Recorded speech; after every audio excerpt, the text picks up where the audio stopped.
Now turn to Section 1. Section 1. You'll hear a woman complaining about a product she has bought. First, you have some time to look at questions 1 to 4.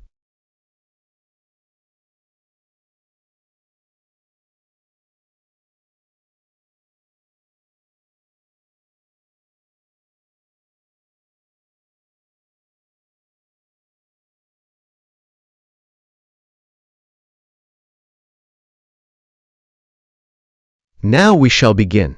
You should answer the questions as you listen because you will not hear the recording a second time. Listen carefully and answer questions 1 to 4.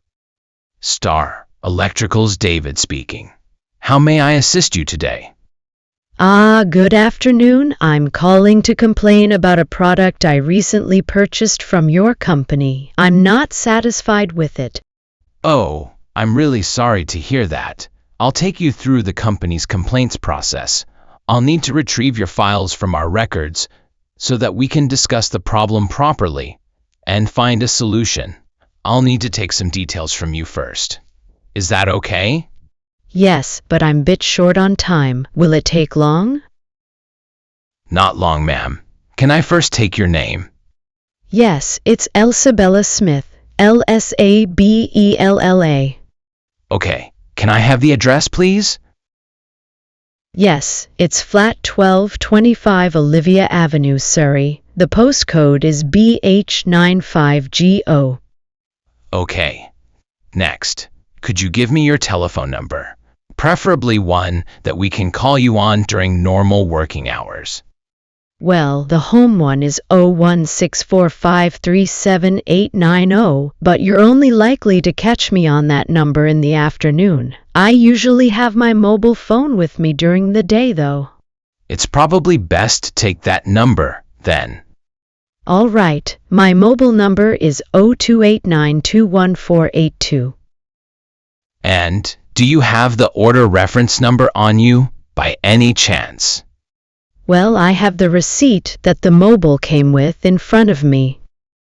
Ah, good. Which number is it? It's a bit confusing. It should be the 9-digit number on the top left corner of your invoice.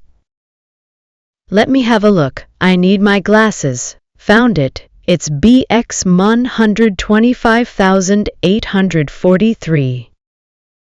Thanks. Now, when did you purchase the item? Well, the mobile was delivered last Monday on the 9th of April. I ordered it online about 1 week before that, but I can't remember the exact date. If you have another look on the invoice receipt, the date should be there. Oh yes, here it is, April the 20th. Okay, I'll make a note of that. So, the item is a smartphone. Yes, it's the Aqua Powers Shot model in silver. Thank you.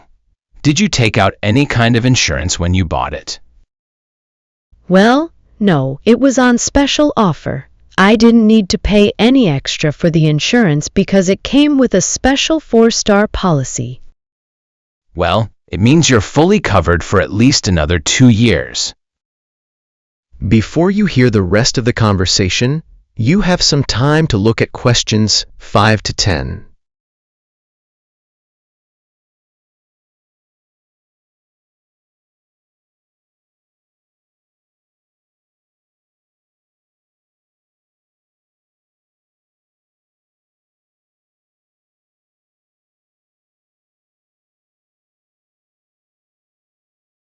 Now listen and answer questions 5 to 10. Great. What is the problem? Yes. The first thing is that it came with only charging cable in the box, when there were supposed to be adapter also. Oh dear. I'm terribly sorry about that. It must have been an oversight in the packing department. I can do something about that straight away and get sent out to you. Well, that's not the only thing.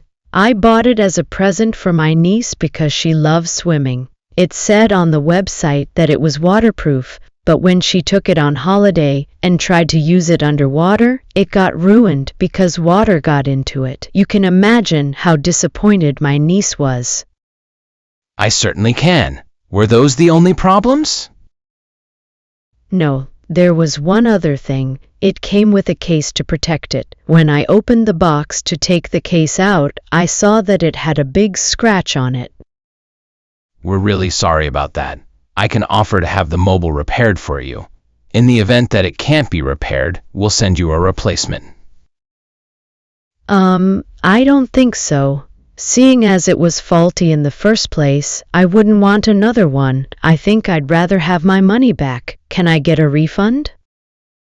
Yes, of course. If you send it back to customer services, I'll make sure it's dealt with. Thank you very much.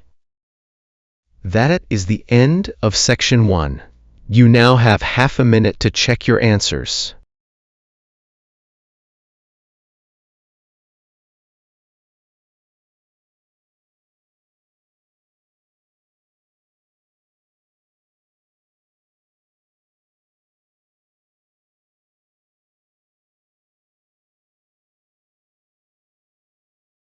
Now turns to part 2. Part 2. You are going to hear a talk about nursing college. First, you have some time to look at questions 11 to 17.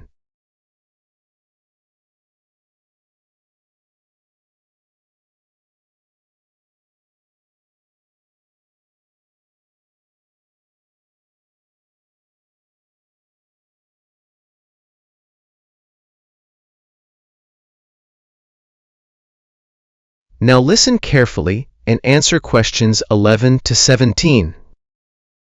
Welcome to nursing college. The aims of the college is to foster the growth of international understanding through the provision of a high-standard educational course.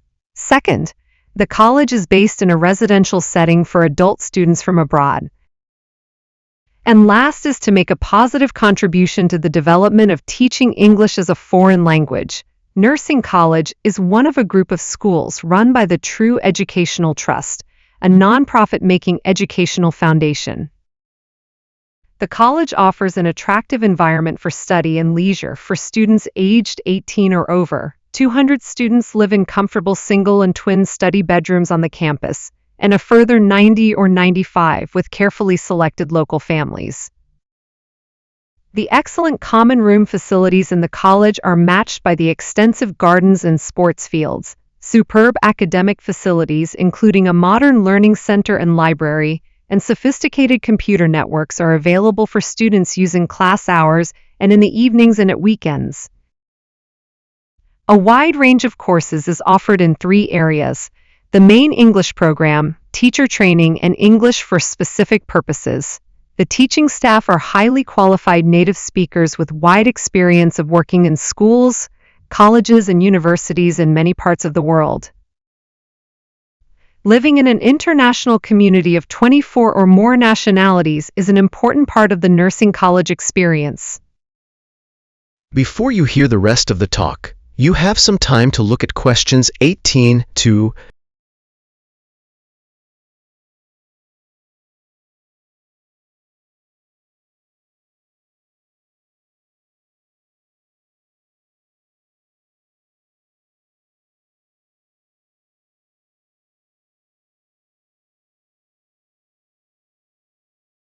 Now listen and answer questions 18 to 20.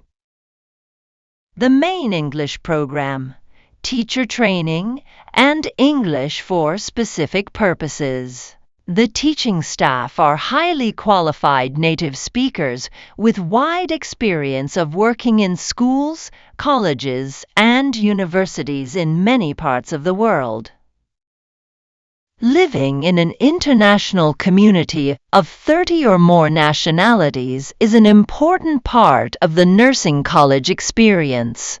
Great stress is laid on pastoral care, and the college has its own medical center.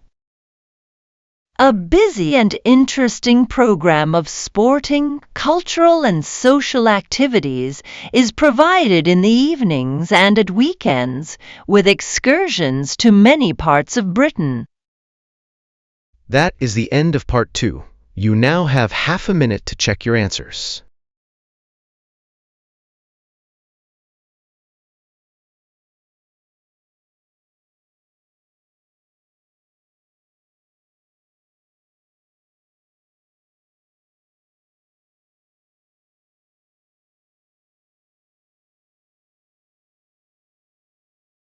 Now turn to Section 3. Section 3, you'll hear a tutor and some students discussing eating disorders. First, you have some time to look at questions 21 to 23.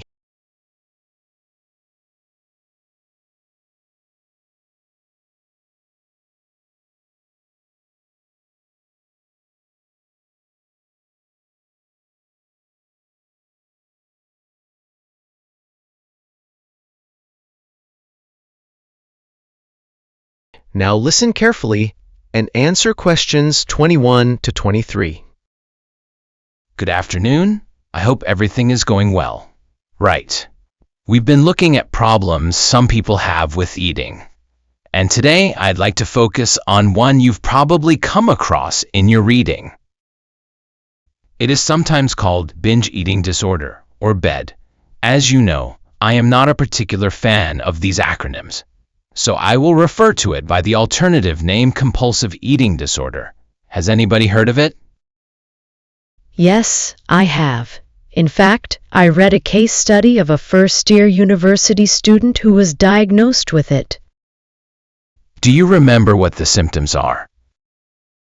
Well, of course, one symptom is that the person is too much, although that's true for other eating disorders as well. They also put on weight, that's right, whereas in some other conditions such as bulimia, they don't and can actually lose weight. One thing that compulsive eating disorder and bulimia have in common, though, is that the person with the condition often becomes clinically depressed.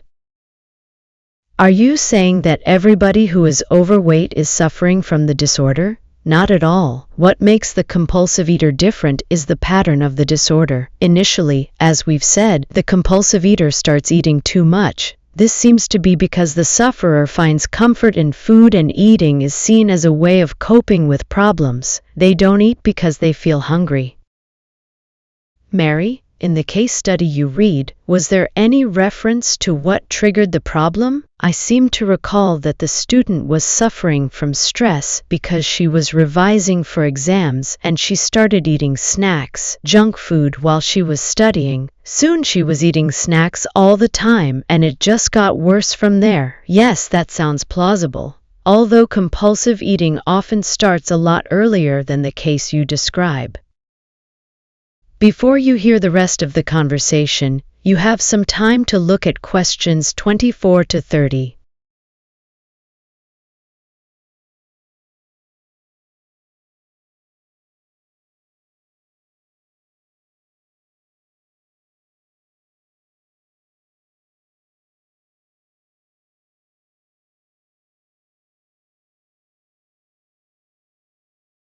Now listen and answer questions 24 to 30. Anyway, once the condition has been triggered, often by constant snacking, as you mentioned, it becomes progressively worse. Over a period of time, the sufferer loses control of their food intake, they become preoccupied with food, and the binge eating increases. Overeating blocks out negative emotions such as loneliness, worries about work, depression, and so on. But it is only a temporary effect. Apart from the physical discomfort that overeating often causes, the sufferer begins to feel embarrassed by their behavior. They then take drastic action to try to compensate. In an attempt to lose weight, compulsive eaters will try extreme diets, skipping meals or going without any food at all for a day or more. Not a healthy way to try to lose weight, obviously. Absolutely.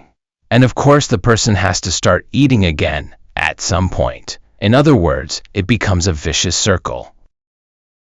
That's right. Binge eating, extreme dieting, or attempts to lose weight by other means, and then binge eating again.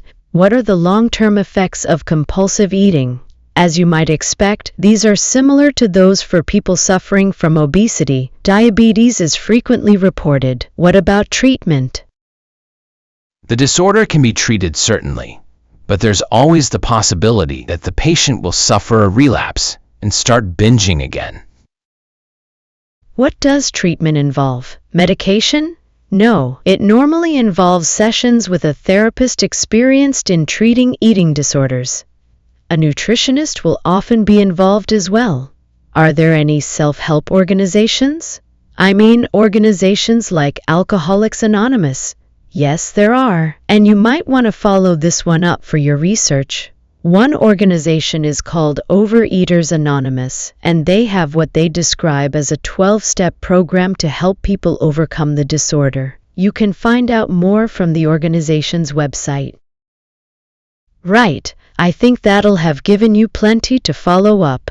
So, I'll see you at the same time next week. That is the end of Section 3. You now have half a minute to check your answers.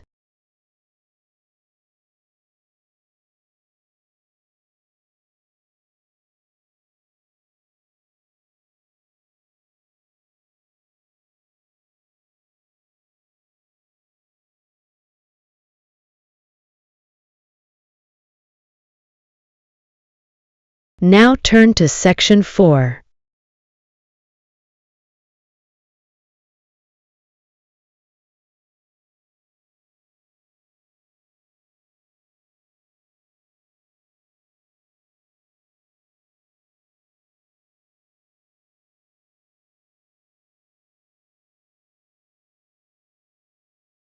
You will hear part of a lecture about the school calendar. Listen carefully and answer questions 31 to 40. Now listen carefully and answer questions 31 to 40. So having seen that the 6-term system has passed the test of cost-effectiveness, we can move on to the educational aspects of this arrangement. Firstly, all the terms would be approximately the same length.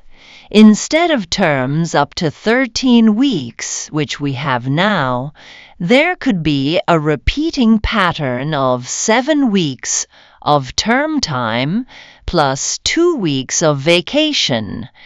This would be repeated 6 times per year. How does this affect the effectiveness of the educational provision?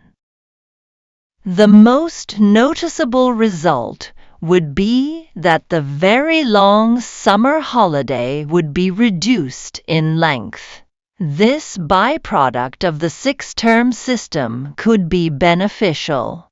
There's plenty of evidence of huge learning loss by pupils during the summer holidays. By learning loss, we mean the amount that pupils forget or lose during a holiday break. Ashley carried out a number of analyses which showed this conclusively. He investigated 39 studies, examining the effects of summer holidays on standardized test scores. His analyses indicated that summer learning loss equaled 2 weeks to 7 weeks of instruction. On average, children's test scores were 3 weeks lower than when they left school in the previous term. He also found differences in the learning loss effect according to subject. The subjects he analyzed were reading, writing, and maths, and he found that the effect was greatest in maths and reading. Furthermore, although all social groups experienced roughly similar learning loss in the field of maths, the studies found that disadvantaged children showed even greater losses in reading skills. So the problem of learning loss in traditional schools is clear. However, the results of studies into the 6-term system and learning loss are ambiguous. Marchmont found that pupils in 6-term schools maintained their test scores after the shorter holiday period. This is certainly an improvement on the traditional system where, as we have seen, pupils perform worse after the summer break. Benson, however, found no differences between those in traditional schools and on the 6-term schedule. It would seem reasonable that if long holidays result in learning loss, then shorter holidays should result in less learning loss. So, we await the outcome of further studies. Historically, of course, everyone knows the reason for our system of 3 terms per year. In days when agriculture was of much greater importance in our working lives, it was essential that the children helped with the harvest. Later on, this changed, and more people moved into the towns. But then there was a new problem. Before air conditioning, it was very impractical to try to teach children in the summer months. Nowadays, that's no longer a barrier. One way of providing something different is the summer school. Here, there is a completely different kind of educational provision. Cooper and others investigated 93 summer schools and the results they achieved. They all had a positive effect on learning. Most summer schools, of course, have small classes, and class size was shown to have a positive effect. Additionally, summer school children usually benefit from a great deal of parental support, not least because payment of fees is involved, and this, as so often was shown to produce very good outcomes. Results were most impressive in maths in general. That is the end of Part 4. You now have half a minute to check your answers.